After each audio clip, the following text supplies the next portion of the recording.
शादी हुई है तो वो पोते को भी ले गए, पोते यार उनके सारे जी रहे थे, मेरे और बेटा नहीं है, बस एक बेटी है, तो मैं उनकी सारी जी रही थी, वो पास में भी आई है पर वो पोते से नहीं मिलने दे रही। क्यों? वो कह रही मैं रिश्ता ही नहीं रखना चाह रही इस घर से, अब मैं नई जिंदगी जीना चाह रही हूँ। अब मैं क्या करूँ, मैं उसके सारी जी रही थी, बच्चे के सारे, मेरे को ये तो बेटा तो भगवान ने ले लिया, अब पोता मेरा बहू ने छीन लिया, मैं कैसे सबर करूँ, कैसे जीऊँ।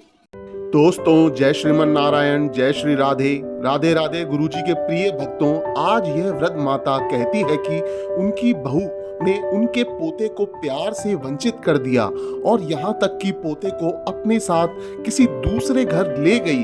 ऐसे में वृद्ध माता ने अपनी पीड़ा रो रो कर जब गुरुजी को बताई तो गुरुजी ने उस वृद्ध माता को क्या समझाया जिससे वृद्ध माता के दुख का निवारण हुआ। आइए देखते हैं। दोस्तों, ऐसे ही प्रश्नोत्तरी देखने के लिए हमारे चैनल को सब्सक्राइब करें, वीडियो को लाइक और शेयर करना ना भूलें। राधे राधे। गुरुजी आपके चरणों में कोटि कोटि प्रणाम। खुश रहिए। गुरुजी मैं आपकी कथा 2 साल से आपके साथ जुड़ी हुई हूँ। जी खुश रहिए, खुश रहिए। जी मैया 2 साल से आपके साथ जुड़ी हुई हूँ। हाँ। और आपकी कथा और प्रश्नोत्तरी मुझे बहुत अच्छी लगती है, पर मैं अब बहुत ज़्यादा दुखी हूँ। मुझे लगता है मैं जीऊँ कैसे, क्यों? क्योंकि मेरे बेटे की कोरोना में डेथ हो गई थी। वो बहुत सीए था, बहुत एजुकेटेड था, बहुत अच्छा था 2.5 साल पहले। फिर उसकी बीवी की अब शादी हो गई, उसकी बहू की अब शादी हुई है, तो वो पोते को भी ले गए, पोते यार उनके सारे जी रहे थे, मेरे और बेटा नहीं है, बस एक बेटी है, तो मैं उनके सारे जी रही थी, वो पास में भी आई है पर वो पोते से नहीं मिलने दे रही। क्यों? वो कह रही है मैं रिश्ता ही नहीं रखना चाह रही इस घर से, अब मैं नई जिंदगी जीना चाह रही हूँ। अब मैं क्या करूँ, मैं उसके सारे जी रही थी, बच्चे के सारे, मेरे को ये तो बेटा तो भगवान ने ले लिया, अब पोता मेरा बहू ने छीन लिया, मैं कैसे सबर करूँ, कैसे जीऊँ। अच्छा ये बताओ, यदि आप पोते के सहारे जी सकती हो तो भगवान के सहारे नहीं जी सकती हो मैया? तो मेरे से इतना दुख सहन नहीं हो रहा। समस्या तो यही है कि आपने पोता को, बेटा को तो अपना मान रखा था, पर भगवान को इतना अपना नहीं माना था। नहीं, अब तो मैं भगवान पे भी बहुत विश्वास बस करती हूँ। अब तो भगवान पर देखो, अब तो आखिरी ऑप्शन वही है।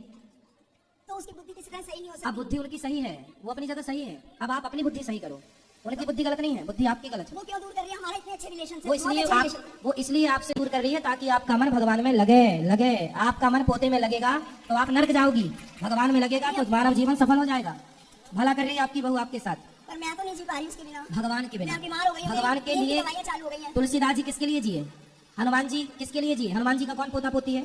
मीराबाई ने किससे दिल लगाया? ऐसा उसे ऐसा धोखा देना चाहिए मुझे। मैया। मैंने भी कितना अच्छा करा उसके साथ, मेरे बेटे ने भी अच्छा करा। अच्छा ये बताओ, रावण ने विभीषण को लात मारा तो अच्छा किया कि बुरा किया? वो तो अच्छा करा, क्यों अच्छा किया? कि वो फिर राम से मिले। हाँ, ऐसे आपकी बहू ने जो आपको लात मारा है वो अच्छा कर रही है, किसी बहाने आप भगवान तक पहुंच जाओ। और आप देखो, आ भी गई वृंदावन। मैं इसीलिए आई हूँ सिर्फ आपसे मिलने कि आपका पोता बहुत सुखी रहे, बहुत अच्छा रहे। है, वो भी दुखी है बहुत ज्यादा, मिलने के लिए बहुत तड़पता है। क्या सारे कानून माँ के फेवर में होते हैं? वो कहती है तुम्हें मिलेगा भी नहीं, तुम कोर्ट से भी लड़ोगे तो मैं ही चाहती हूँ। जब बच्चा बड़ा हो जाएगा, वो थोड़ा समझदार, फिर भूलने लगेगा, तब तो वो समझ जाएगा, आ ही जाएगा आपके पास। तब तक आप 5 अपना साल मन का है वो बच्चा, थोड़ा वो बड़ा भूल होने जाएगा। दो उसे। मैं ये चाहती हूँ आप जैसे प्रवचन में ये कहो कि सारे कानून माँ के लिए ना हो, दादी बाबा का भी सोचा जाए, कुछ बुआ का भी सोचा जाए। उन कानूनों में वो कहती है माँ को ही मिलेगा, तुम कुछ नहीं कर सकते। अब ये तो कानून बदलने वाली बात हम विचार करेंगे, जो कानून बदलने वाले बदले। इसमें कहें कि दादी लेकिन बाबा आपको का हम भी केवल अच्छा इतना करना कहेंगे कि अब दादियों की उम्र जो है, ये पोता पोती में मन लगाने की है ही नहीं, गलती उनकी है ही नहीं। आपका मन भगवान में क्यों नहीं लग रहा है? भगवान में तो बहुत लगाए हैं, लेकिन उससे भी बहुत लगाव है, वो भी बहुत दुखी है। वो सुखी हो जाएगा, वो अपनी माँ के पास है ना, वो खुश रहेगा। आप बस भगवान में मन लगाओ, जैसे विभीषण जी ने राम जी में मन लगाया। अब आप अपने मन को समझाओ, मेरी माँ पोता अच्छा भी मेरी हो। बेटी है, उसकी भी शादी हो जाएगी। मैं तो कई झटके हो गए मेरे साथ, तो पहले मैं बहुत बीमार होकर मरती बची। अच्छा ये भगवान बताओ, इतना दुख क्यों दे रहा है? आपके बेटा नहीं है? नहीं, और नहीं है। और मैं कहूँ कि बेटा है आपका तो अच्छा, आप मुझे अपना बेटा मान लो, बताइए। ठीक है?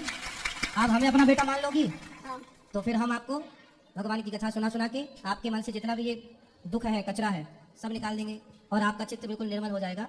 और रही सेवा की बात, तो जो एक बेटा अपनी माँ की सेवा करता है, हम आपकी सेवा करेंगे आपका बेटा बनकर।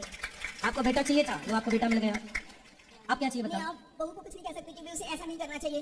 नहीं करना चाहिए, आप ठीक उसकी कह गलती रहे है हो, ना। गलती तो है, लेकिन अब किया उसने है। बहुत पैसा भी ले गई, वो सारे सामान भी हमने दे दिया जो उसने मांगा। बेटे की तरफ, बेटे ने भी उसके नाम बहुत पैसा कर रखा था, फिर भी उसको इतनी बोली है, हमें धोखा दे रही है। नहीं, धोखा तो दे रही है, बात तो है। उसको हमें बदुआ देनी चाहिए। नहीं मैया देखो, अब आप बदुआएं देके भी क्या कर लोगी? बहू तो आपकी ही है, पोता तो आपका ही है, बदुआएं देके भी क्या पालोगी? वैसे मैं पूछ रही हूँ, किसी को इसलिए- दुखी करे तो हमें उसे बदुआ देनी चाहिए। ना कोई देखो, हम क्यों बदुआ, हम देने वाले कौन है? कि ये का फल भगवान सबको देंगे ना। इसलिए तो हम आपको कह रहे हैं, क्यों चक्कर में पड़ रही हो? बदुआएं दोगी तो वो पाप के भागी भी तुम बनोगी कि तुम किसी को बदुआएं क्यों दो?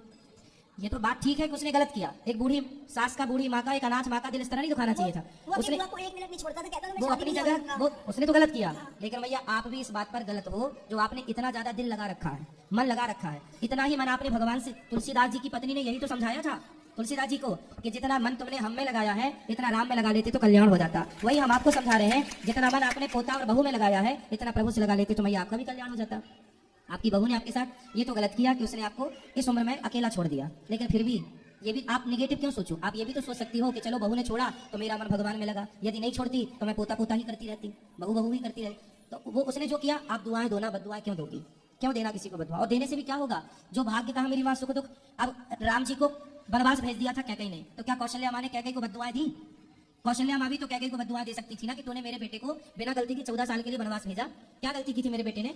लेकिन धन्य है कौशल्या माँ, माँ माँ होती है ना मेरी माँ, आप तो माँ हो और आपका फर्ज है केवल आशीर्वाद देना। बेटा लाख अत्याचार करे, बहू लाख गलत हो, माना कि बहू गलत है, फिर भी आप तो माँ हो, माँ तो दुआएं ही दे सकती है। माँ दुआएं देगी तो फिर दुआएं कौन देगा? इसलिए बहू ने अपना फर्ज छोड़ दिया, बहू ने अपना धर्म छोड़ दिया, पर माँ तुम अपना धर्म ना छोड़ना। मैंने उसके हस्बैंड से कहा कि मेरे को कुछ हो जाएगा, कह रहा मरना तो सबको ही है। जब दुनिया ये बोल रहे हैं। जब मैया देखो तुम्हारा दामाद तुम्हें दुत्कार रहा है तो हम स्वीकार कर रहे हैं, हमें क्यों नहीं देख रही हो? हम तो कह रहे हैं आओ हम तुम्हारी सेवा करेंगे। अब जो दुत्कार रहा कि नहीं तुम मरो, एक तो तुम्हें मरने पर छोड़ रहा है और एक कह रहा है कि आओ हम सेवा करेंगे, तो जो सेवा करने को तैयार है आप उस तरफ नहीं देख रही हो, और जो दुत्कार रहा उसी तरफ आपका ध्यान है, तो इसमें गलती किसकी है? अब ईश्वर ने आपके सामने रास्ते खोल दिए ना, फिर भी आपके मन में यदि वही है तो फिर कोई जिम्मेदार थोड़ी है, ना भगवान जिम्मेदार है ना समाज जिम्मेदार है, फिर तो आपका मन ही जिम्मेदार है। बताओ क्या समझ में आया आपको?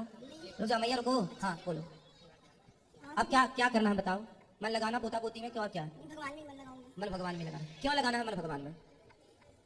अच्छा ये बताओ आपका बेटा कितने साल का था? 32 साल का। 32 साल का। अच्छा ये बताओ आपका बेटा जब पैदा हुआ था, जन्म लिया था, तो सहज में यूं ही जन्म ले लिया था कि थोड़ा लेट जन्म लिया था? नहीं, वो जब हुआ था ना, जब मरते मरते बचा था, हाँ बिल्कुल उसकी उम्मीद छूट गई थी, हमने बहुत दुआएं मांगी थी। अच्छा इसका मतलब क्या है जरा बताना? उसे उसी टाइम इसका मतलब ये है कि आपके भाग्य में पुत्र सुख था ही नहीं। आपके भाग्य में पुत्र सुख, वो तो जन्म लेते ही मरने वाला था, लेकिन फिर भी आपने कभी पुण्य किए होंगे, तो उस पुण्य ने आड़े आकर उस पुण्य ने आपके बेटे की आयु 32 साल की कर दी कि 32 साल तक तुम्हें पुत्र का सुख मिलेगा, और उसने बहुत सुख दिया हमें, बहुत सुख अच्छा मिलेगा। बच्चा था। लेकिन 32 साल पूरे हुए, वो आपका कार्यकाल पूरा हुआ, जब वो अपने रास्ते। कहाँ से आया था आपका बेटा? क्या? कहाँ से आया था आपका बेटा? कहाँ से? आपका भगवान के पास। भगवान के पास से आया था। हम सब कहाँ से आते हैं? भगवान के पास। भगवान के पास। आपका बेटा कहाँ से आया था? भगवान के पास। और कहाँ चला गया? भगवान के पास। तो जिसने दिया था उसने ले लिया, आप रोती क्यों हो?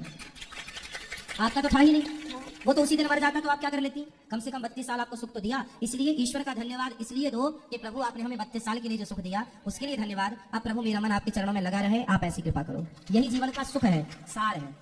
और कुछ मेरे लक्ष्य बाबू नहीं, बस बताओ। मैं ये चाहती थी ये कि हो आप ये ना कानून दादी बाबा के लिए भी कुछ बने, माँ के लिए नहीं। वो इतना कह रही है कि तुम ले भी नहीं सकते, देख भी नहीं सकते, मेरे फेवर में कानून है, बस आप आगे यही बताना किसी को भी। ठीक है हम बताएंगे, आप कह रही हो तो। दादी बाबा बुआ का भी सोचा जाए, बच्चा उसमें नहीं पिसता है, मतलब तलाक होता है तो बच्चा पिसता है। सही है। और कहीं माँ चली जाती है, भाई शादी भैया करके- सुनो, हमारे भारत में हमारी संस्कृति में तो तलाक था ही नहीं।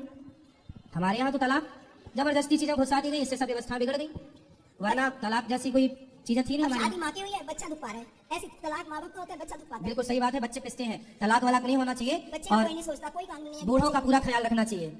अब देखो जिसने आपके जैसे देखो इनकी बहू से जिसने शादी कर ली, कोई लड़का किसी ने कर ली, तो उसका धर्म था ना कि उसने इनकी बहू को अपनाया है, तो उनकी सास को भी अपनाता, अर्थात माँ को। देखो गौरी गोपाल आश्रम में 275 माता रहती है ना, हमारा तो कोई रिश्ता नहीं माँ से खून का, फिर भी सेवा करते हैं कि नहीं? तो ये माँ तो उनकी खुद की सास थी, हमारे उस बेटा- पोते की दादी थी। बेटे के ऑफिस के भी पैसे ले लिए उसने, उसको पॉलिसी करा रही थी, 80 लाख के करीब ले गई, और पूरा धन घर से एक ही चीज ले गई। हमने कहा ले जा, बस तो हमें पोते से मिला दी, हमें और कुछ इच्छा नहीं है हमारी। अब देखो बहू ने तो अपना डिसीजन दे दिया है भैया, उससे ऐसा नहीं करना चाहिए, आपका ख्याल रखना चाहिए। हम आपके लिए इस बात से उससे निवेदन करेंगे कि तुम अपनी सास का ध्यान रखो, कहीं भी रहो सुखी रहो तुम भी, और ये बूढ़ी माँ का ध्यान रखो। हम तो कह ही सकते हैं ना मेरी माँ, लेकिन हमने आपको एक बढ़िया रास्ता बताया है। देखो कुंती माँ के 5 बच्चे थे छोटे छोटे, पति मर चुके थे, जेठ ने सारा धन हड़प लिया था धृतराष्ट्र ने, दर दर की ठोकर खाते थे, लाक्षागृह में बंद करा के मारने का प्रयास किया कौरवों ने, लेकिन फिर भी कुंती बुआ ने हिम्मत नहीं हारी और एक कृष्ण के आश्रित रही। किसके भरोसे रही? जिन कृष्ण ने द्रौपदी की रक्षा की, कुंती बुआ के जीवन की रक्षा की, वही कृष्ण है हम सबके रक्षक, उन्हीं के आश्रित रहना चाहिए। आप भी भगवान के आश्रित रहो, ठीक है।